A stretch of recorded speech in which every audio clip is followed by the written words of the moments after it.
Salve os irmãos com a paz do Senhor Jesus. Louvo a Deus por esta oportunidade. Quero louvar a Deus pela vida do pastor Dorival, pastor Maurinho, seus familiares. Quero louvar a Deus pela vida de cada irmão que está na minha retaguarda, pastores, ministros de Deus. Deus abençoe a todos. Quero louvar a Deus pela sua vida nessa noite que se encontra aqui na casa de Deus. Tenha certeza que você está no melhor lugar do mundo, que é na casa de Deus. Quando nós vamos à casa de Deus, nós podemos contemplar a grandeza de Deus. E nessa noite, vamos ouvir um pouco da palavra de Deus. Primeira carta que o apóstolo Paulo escreve à igreja de Coríntios, capítulo de número 12, louvado seja Deus, bendito seja o nosso Deus.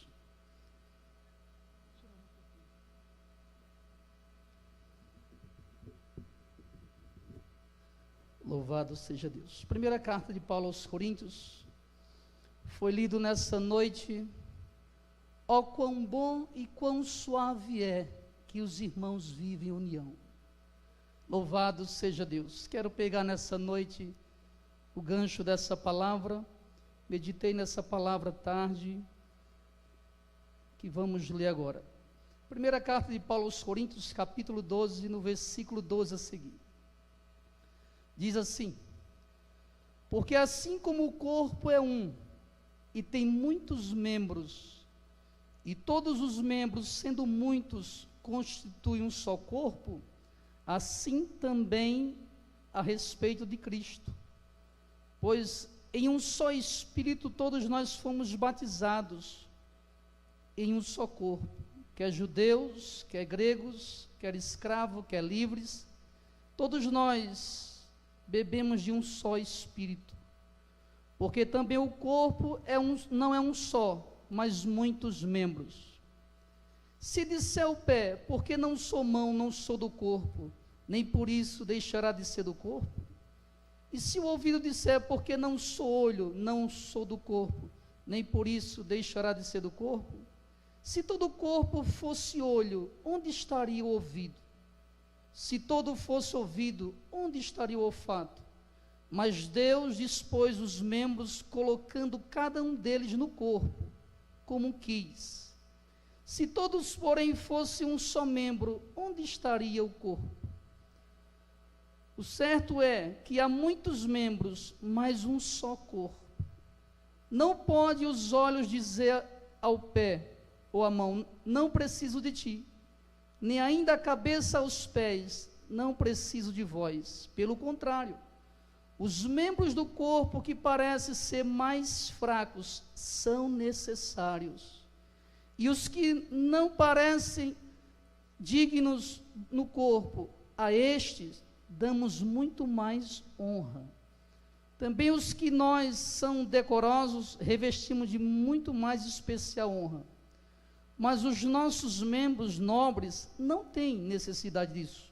Contudo, Deus concedeu o corpo, concedendo muito mais honra àquilo que menos tinha falta, para que não haja divisão no corpo. Pelo contrário, coopere os membros com igual cuidado em favor um dos outros. Louvado seja Deus. Uma leitura pouco extensiva, mas necessária. Irmãos, foi lido nessa noite que ó quão bom e quão suave é que os irmãos vivem em união. Quando nós levamos para o conceito de reino, estamos falando do reino de Deus. Quando nós levamos para o contexto ou conceito reino, um reino ele tem o seu rei. E esse rei tem suas leis, seus estatutos pelas quais ele rege o seu reino. E não é diferente o reino de Deus. Eu fico maravilhado quando nós fazemos uma exegese profunda acerca dos escritos de Paulo, Rabino Shaul, que são coisas extraordinárias. Quando Paulo pega o contexto igreja e traz ele para nós, explicando à igreja de Corinto como funcionava a igreja, nós podemos entender a profundidade do que Paulo quis dizer. Paulo começa fazendo essa analogia da igreja com o corpo, onde ele diz que existem membros no corpo que às vezes nem nós mesmos conhecemos. Eu acredito que existe parte do seu corpo que você nunca viu se não foi com a ajuda de um espelho. Mas todos os membros no corpo são necessários para que haja um corpo. Até aqueles que nós pensamos que são os mais frágeis, que não têm valor algum, é necessário que exista eles no corpo. Assim Paulo falou da igreja de Deus. Ele disse que existem membros que têm falta de honra. É aquela pessoa que não tem destaque na igreja. É aquela pessoa que talvez não esteja entre os holofotes, entre os que ministram, mas não deixam de ser importante para o corpo, não deixam de ser necessário para o corpo. E ele diz aqui, no versículo 23, os que em nós parece digno no corpo, a este damos maior honra. Também os que em nós não são decorosos, revestimos de especial honra. Mas os nossos membros nobres, no versículo, mas os nossos membros nobres não necessitam disso, de honra, porque já estão em lugares de honra. E ele continua dizendo: contudo, Deus constituiu o corpo, dando muito mais honra àqueles que tinham falta dela. Por quê? Versículo 25, para que não haja divisão no corpo, pelo contrário, cooperem os membros com igual cuidado um dos outros. Irmãos, nós precisamos restaurar a comunhão que havia na igreja primitiva. Quando nós estudamos os escritos históricos da igreja primitiva, nós ficamos boquiaberta como era a comunhão entre aqueles irmãos. Não havia nada em comum para eles. Havia comunhão no partir do pão, como já foi falado aqui. Em tudo havia comunhão. O reino de Deus, ele é estabelecido com comunhão. O apóstolo Paulo vem dizendo na carta aos Romanos, capítulo 6, no versículo 18, ele disse: e libertados do pecado, vocês foram feitos servos da justiça. E o que é a justiça, pastor? É a forma como Deus estabeleceu as coisas no seu reino. Deus estabeleceu as coisas no seu reino, não tem como nós mudarmos. Se somos filhos desse reino, se nós somos parte desse reino, esse reino precisa ser refletido através de nós, através das nossas obras, atitudes de pessoas que andam em justiça. No livro de Devarim, capítulo 16, Deuteronômio, capítulo 16, no versículo 20, está escrito assim: a justiça, só a justiça seguirás para que vivas e possuas herança a terra que vos dá o Senhor vosso Deus. Irmãos, existe na atualidade, como já foi dito nesse altar pelo nosso pastor, que é assombroso as coisas que mais acontecem de horripilante, acontece através daqueles que se dizem povo de Deus. Porque o povo de Deus é conhecido por um princípio de Deus, ele é santo. E o primeiro princípio é nós sermos eticamente e moralmente transformados por Deus. Quem faz parte do reino traz os princípios de Deus, ele traz o caráter de Deus, ele reflete a justiça de Deus, ele reflete a santidade de Deus, porque ele aprendeu com Deus. Não pode existir santidade se nós não tivermos comunhão. Como eu posso dizer que sou cheio de um Espírito Santo se dentro de mim não há comunhão? Não há cuidado para com o irmão do meu lado. Não há cuidado para aquele que faz parte do reino. E Jesus nos deu exemplo de reino. do Evangelho de João, capítulo 13, Jesus chega e lava os pés dos seus discípulos. Lavar os pés era uma prática na cultura de Jesus, que era para os servos que faziam. Quando alguém chegava na casa de um senhor, tinha um servo para lavar os seus pés. Jesus foi lavar os pés dos seus discípulos, e Pedro, conhecedor, disse não. Ele disse: Pedro, o que eu faço tu não entende agora, mas tu vai entender depois.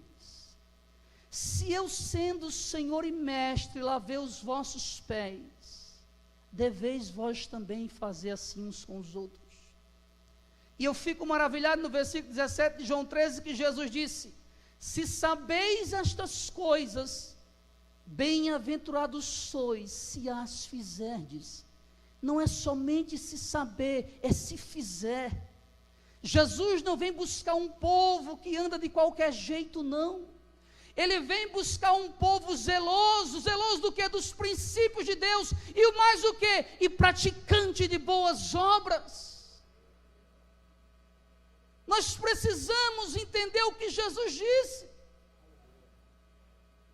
Porque em Mateus capítulo 7, me deixa de orelha em pé, no versículo 21, quando Jesus diz: nem todo que me diz Senhor, Senhor, entrará no reino dos céus.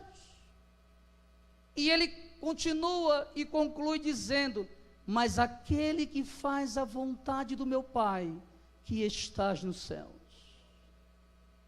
É preciso haver uma mudança de caráter, irmãos. Os princípios de Deus precisam ser vistos através do seu povo. O reino de Deus é visto pela beleza da sua justiça. Ele é santo e todos os seus mandamentos são santos e santifica o homem, porque Jesus disse em João 17:17, Pai, santifica-os na verdade, a tua palavra é a verdade. Mas não adianta eu dizer que conheço a Bíblia de Gênesis a Apocalipse, dizer que sou exegeta, teólogo, se eu não coloco em prática aquilo que eu aprendo da palavra de Deus. O que vai me diferenciar é a maneira como eu ando em obediência à palavra de Deus. Porque se eu sou cheio do Espírito de Deus, como eu falo que sou, como nós falamos que somos, a Bíblia diz que Ele nos conduz em toda a verdade. Quem é cheio do Espírito não anda por caminhos tortuosos, ele é guiado pela verdade, ele anda na verdade, ele caminha na verdade, porque é o Espírito da verdade. Eu não posso dizer que estou cheio do Espírito de Deus com ódio. Que Espírito é esse? Quer dizer que o Espírito Santo agora, ele me faz ficar com ódio de alguém? Ele me faz fofocar de alguém? Que espírito é esse? É um espírito de confusão? A pessoa se diz cheia do Espírito de Deus, mas nem fala com o irmão, nem dá um sorriso para ele, não faz coisa que agrade ao irmão, porque Pedro diz, em 1 de Pedro 1:22, santificai-vos na verdade, e na comunhão fraternal entre os irmãos, na obediência ao Evangelho, e no amor fraternal, irmãos. É tempo de nós olharmos para as coisas que Deus tem falado com mais diligência, olhar para a palavra com olhares sérios, porque nós precisamos entrar no reino, e o reino não é de qualquer jeito não. Jesus já nos deu um alerta, que naquele grande dia, muitos hão de dizer, Senhor, mas em teu nome não fizemos isso, Senhor, em teu nome não fizemos aquilo. Ele vai dizer, apartai-vos de mim, porque eu não vos conheço. Isso é Jesus que está falando. Por quê? Porque nós até conhecíamos a palavra, mas não colocávamos ela em prática em nossa vida. Nós temos dentro de nós, irmão, um negócio chamado em hebraico Yetzer-Hará, uma inclinação para o mal. Às vezes nós saímos do sério muito rápido, e a palavra diz que a ira do homem não opera a justiça de Deus. O ser humano irado, ele não consegue fazer a vontade de Deus, ele quer realizar o desejo da carne. Ele quer satisfazer aquele momento de ira. Mas a Bíblia diz: irai-vos, mas não pequeis. Eu posso até me irar, mas eu não devo explodir essa ira para cometer o pecado. E Paulo diz, versículo 18: mas Deus dispôs os membros, colocando cada um deles no corpo como quis. No versículo 25: para que não haja divisão no corpo, pelo contrário, coopere os membros com igual cuidado em favor um dos outros. Essa pessoa que está do seu lado aí, também espera a mesma promessa que você espera. Espera ir para onde você almeja ir. E Jesus foi bem claro, quando ele disse: quando vocês fizerem a um destes pequeninos irmãos que creem em mim, a mim vocês fizeram. Você quer receber Jesus bem? Receba o seu irmão bem. Tem pessoas que dizem assim: se Jesus chegasse na minha casa hoje era a maior festa. E Jesus às vezes todo dia vai na sua casa, e você não faz festa nenhuma. Porque quando ele vier, ele vai separar os bodes das ovelhas. E ele vai dizer: tive fome, me deste de comer. Tive sede, me deste de beber. Tive nu. Mas Senhor, quando foi que eu te vi com fome? Quando tu fizesse a um desses pequeninos irmãos, a mim o fizeste, disse Jesus. Esse é o conceito de reino. Precisamos refletir o que Deus tem nos ensinado. Você precisa, como espelho, refletir a glória de Deus. As pessoas precisam ver uma diferença em nossas vidas. Tem que haver uma diferença entre aquele que serve e aquele que não serve. Tem que haver uma diferença, aquele que é cheio do Espírito, daquele que não é. E é uma diferença em quê, pastor? No vestir, na aparência, não. A diferença está no caráter, nos princípios éticos e morais que ele traz na vida dele, trazida pela palavra de Deus. É tempo de mudança. Quem é cheio do Espírito não se envolve com o mundo. Tem que haver uma diferença do jovem, do velho, do adolescente, seja qual for a idade. Tem que haver uma diferença daquele que serve para aquele que não serve. Tem que haver uma diferença do santo para o profano. É tempo de amarmos mais. Jesus, ele falou uma fala lá no Evangelho de João, no capítulo 13, que todas as vezes que eu leio, eu digo: Senhor, eu acho que eu preciso mais uma vez me converter. João 13, no versículo 34, ele disse assim: um novo mandamento vos dou, ou um mandamento que se renova no original, que vos ameis uns aos outros, como eu vos amei, que também vós uns aos outros ameis. No versículo 35 ele fecha com chave de ouro dizendo: nisto todos conhecerão que sois meus discípulos, se apresentarem uma carteirinha de membro, se apresentar uma carteira de autoridade. É nisso que é conhecido o discípulo de Jesus. Nisto todos conhecerão que sois meus discípulos, se amardes uns aos outros. Porque o amor de Deus foi derramado em nossos corações através do Espírito de Deus. Se nós temos o Espírito, tem que haver o amor de Deus sobre as nossas vidas. Tem que haver o amor de Deus através das nossas atitudes. Não é somente de palavra, não, porque João vai dizer isso nas suas cartas.